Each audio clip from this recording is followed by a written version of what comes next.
औज़ुबिल्लाहिमिनश्शैतानिर्रजीम बिस्मिल्लाहिर्रहमानिर्रहीम रब्बि इश्रह ली सदरी वयस्सिर ली अमरी वहलुल उक़दतम मिन लिसानी यफ़क़हू क़ौली। Dear students, I am Latif Aman, yours chemistry teacher. बेटा हम chemistry first year chapter number 1 में अपना लास्ट लेक्चर में स्टाइकोमेट्री, स्टिशियोमेट्री जो भी मर्ज़ी आप कह लें, नाम कह सकते हैं। बेटा हमने इसको बड़ी डिटेल से डिस्कशंस की थी। अब बच्चों हम जो है वो इसकी तो बहुत इम्पोर्टेंट एग्जांपल्स डिस्कस करते हैं, तो तवज्जो दीजिएगा। देखिए बेटा, हम स्टिचियोमेट्री की मदद से हम कल बात कर चुके हैं कि हमें रिएक्टेंट या प्रोडक्ट में से किसी एक का मैस, मोल या वॉल्यूम दे दिया जाए तो दूसरे का हम मैस, मोल या वॉल्यूम मालूम कर सकते हैं। जी बच्चों, पहला क्वेश्चन हमारे पास एग्जांपल नंबर 1 है, calculate the number of grams of K2SO4 and water produced when 14 gram of KOH are reacted with excess of H2SO4।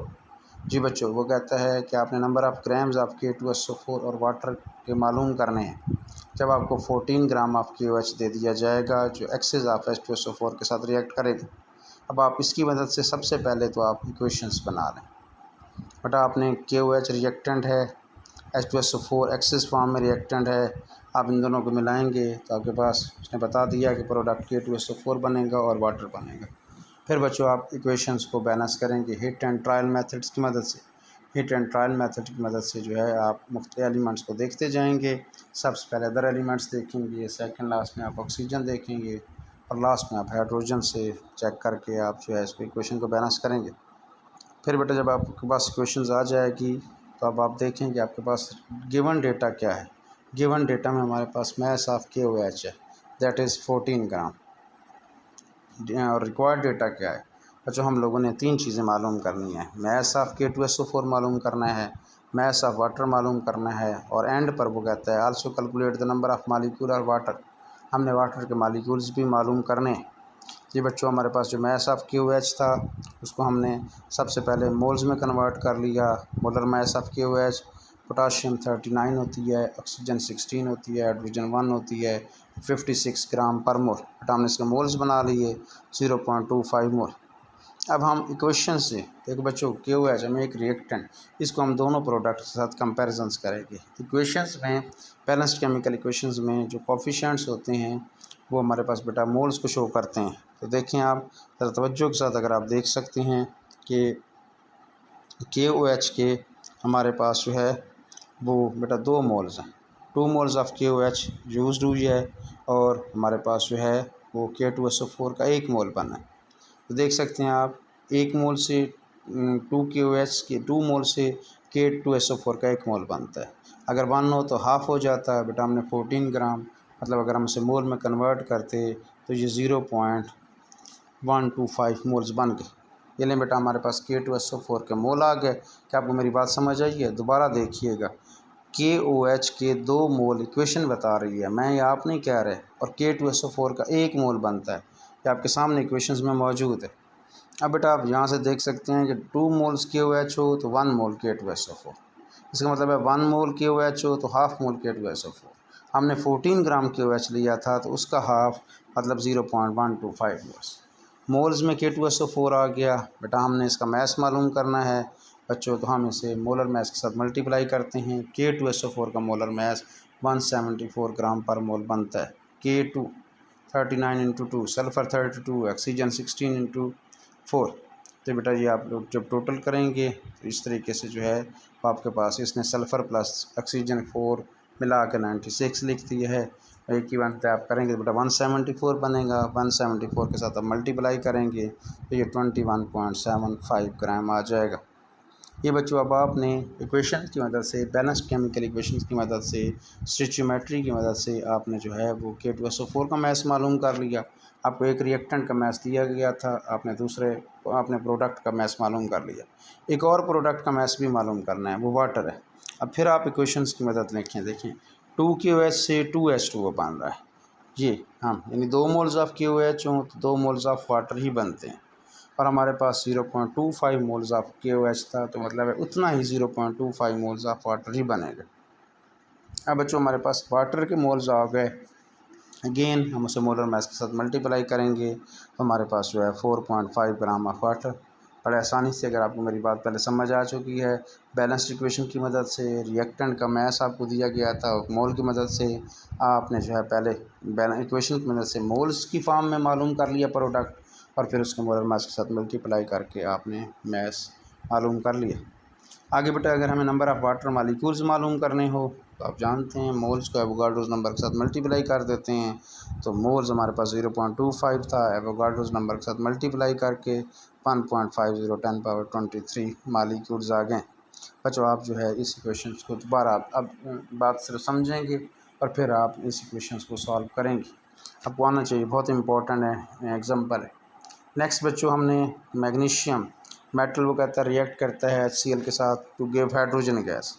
अब आपको हाइड्रोजन गैस वो मिलती है, इक्वेशन उसने दे दी है Mg+2HCl MgCl2+H2। What is the minimum volume of HCl solution? 27% by weight solution है आपके पास। वो कहता है required to produce 12.1 gram of H2। अब एग्जांपल नंबर 11 में आपको रिएक्टेंट का मैस दे दिया गया था, प्रोडक्ट का मैस पूछ लिया गया था। अब बेटा आपको प्रोडक्ट का मैस, मेन प्रोडक्ट H जो हाइड्रोजन है उसका मैस दे दिया गया है। अब जो है आपसे जो है वो रिएक्टेंट का वॉल्यूम पूछा गया है, तो डेंसिटी बता दी गई है, डेंसिटी ऑफ HCl सोल्यूशन 1.14 ग्राम पर सेंटीमीटर क्यूब। अब जो डेंसिटी आपके पास है, अगर आप मैस मालूम करने क्वेश्चन की मदद से HCl कितना मैस था तो फिर आप उसका वॉल्यूम मालूम कर सकते हैं मास पर यूनिट वॉल्यूम की मदद से। अब बेटा अगेन वही बात हम पहले कह चुके हैं कि मैस ऑफ हाइड्रोजन के आप इसके मोल्स बना लेंगे। 12.1 ग्राम है, आप इसे डिवाइड करेंगे मोलर मैस ऑफ हाइड्रोजन पर, तो आपके पास 6 मोल्स ऑफ हाइड्रोजन आ गए। अब आप फिर देखें, अब आपने कंपेरिजन्स करना है। हमारे पास चेक करें कि हाइड्रोजन जो है वो, अगर बेटा जी इक्वेशंस आपकी क्या कह रही है, हाइड्रोजन का 1 मोल हो तो HCl के 2 मोल्स होते हैं। हमने अगर हाइड्रोजन के 6 मोल्स प्रोड्यूस किए हैं तो इसका मतलब है डबल 12 मोल ऑफ HCl। ये बात समझ आइए, दोबारा देखें बच्चों, HCl और हाइड्रोजन के डिफरेंस देखें, नहीं आप कंपेरिजन्स देखें ना, तो हाइड्रोजन और HCl में 2:1 है, मतलब हाइड्रोजन 1 और HCl 2। तो 6 मोल्स हमने हाइड्रोजन प्रोड्यूस किया 12 ग्राम, मतलब 12 मोल HCl बन जाएंगे। बट हम इसे मोलर मैस के साथ मल्टीप्लाई करेंगे, HCl का 36.5 होता है तो 438 ग्राम आपके पास मैस ऑफ HCl आ जाएगा। और जब मैस आ गया, अब ये मैस है हमारे पास HCl का, लेकिन हमारे पास वो जो सोल्यूशन था वो 100% प्योर नहीं था, बल्कि 27% बाई वेट प्योर था। 27% बाई वेट प्योर होने का मतलब है कि अगर 27 ग्राम ऑफ HCl हो तो बेटा हमारे पास जो है वो टोटल HCl सोल्यूशन 100 ग्राम बनता है। 1 ग्राम के लिए 100/27 हो जाएगा और 438 ग्राम हमारे पास टोटल सोल्यूशन था। इसको हम मल्टीप्लाई करेंगे तो बच्चों हमारे पास 1622.2 ग्राम हमारे पास आ गया जी। ये आ गया मैस ऑफ HCl। दोबारा देखिएगा, यहाँ पर अक्सर बच्चे भूल जाते हैं, उन्हें बात समझ नहीं आती। बट हमने ऊपर जो मोल्स के साथ मल्टीप्लाई करके मोलर मैस को HCl का मैस मालूम किया है, वो हमारे पास HCl 100% प्योर, लेकिन हमारा ये सोल्यूशन 100% प्योर नहीं है, ये तो 27% प्योर है। तो इसका मतलब है कि इसके अंदर 27% प्योर के लिए हमारे पास जो है वो टोटल जो सोल्यूशन होना चाहिए उसका मैस जो है बेटा निकालना है, तो उसमें वो आप देख सकते हैं कि हमारे पास 27 ग्राम हो HCl तो 100 ग्राम टोटल सोल्यूशन बनता है।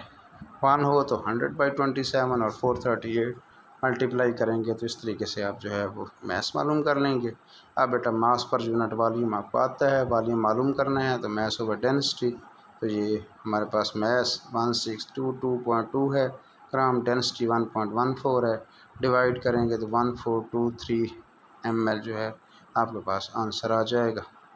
ये बेटा आप लोगों ने दोनों एग्जांपल नंबर 11 और एग्जांपल नंबर 12 स्टिचियोमेट्री से रिलेटेड है, आप इसे बहुत तवज्जो से करेंगे। उसके बाद बेटा आपको थोड़ी सी मैं एक असाइनमेंट भी दे रहा हूँ, आप मुझे जो है वो भेजेंगे। वो क्या है, असाइनमेंट क्या है बच्चों, ज़रा देखें कि मैं आप लोगों को साथ साथ जो है वो एक्सरसाइज भी कराता जा रहा हूँ। बट हमने क्वेश्चन नंबर 5 का A B पार्ट कर लिया है जो हमारे स्मार्ट सिलेबस में है, C नहीं है, 6 कर लिया है, 7 कर लिया है, 8 में से देखें। अब आपने ग्राम एटम, ग्राम मालिक्यूल, ग्राम फार्मूला, ग्राम आयन, ये हमने मोल में चीज़ें पढ़ ली थी, मोलर वॉल्यूम, एवोगाड्रोज नंबर, स्टिचियोमेट्री। अब इसमें सिर्फ एक परसेंटेज यील्ड रह गई है जो हम अब आगे पढ़ेंगे। बाकी ये 7 डेफिनेशन आपने गुने कर ली हैं, डेफिनेशन और 3 एग्जांपल्स देनी है। क्वेश्चन नंबर 9 बेटा मैंने आपको सारा करा लिया है। क्वेश्चन नंबर 10 आपको मैंने असाइनमेंट दी थी उस दिन और आप लोगों ने कर ली है। आज घर बैठ के आप बेटा थोड़ा सा वर्किंग करेंगे क्वेश्चन नंबर 11, 12 और 13। ये तीनों जो है हमारे पास मोल्स, एवोगाड्रोस नंबर और स्टोइचियोमेट्री से रिलेटेड हैं। चीज़ें वही हैं जो आप पहले कर चुके हैं, आप उन्हीं फार्मूलाज को यूज़ करते जाएंगे। मोल्स के लिए, एवोगाड्रोस नंबर के लिए, पार्टिकल्स के लिए जो मैंने आप लोगों को क्लियर कराए हैं, ये साथ बेटा थोड़ी सी स्टोइचियोमेट्री।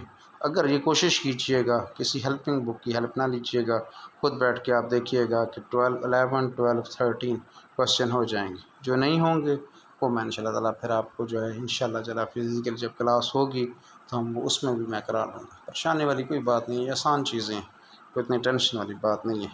और इंशाल्लाह ताला हम कल जो है अपना नेक्स्ट बहुत important article that is limiting reactants को, ये एप्लीकेशन है स्टोइचियोमेट्री की, ये हमारे पास जो है वो फर्स्ट एप्लीकेशन है। 2 एप्लीकेशन है, लिमिटिंग रिएक्टेंट और यील्ड। इंशाल्लाह ताला हम जो है कल जो है वो लिमिटिंग रिएक्टेंट्स को डिस्कस करेंगे। उम्मीद है कि आप लोग स्टडी कर रहे होंगे। इस टाइम में दुआ में याद रखिएगा, घर रहिएगा, महफूज रहिएगा। अल्लाह पाक आप लोगों का हामी नासिर हो। अल्लाह हाफ़िज़ बेटा जी।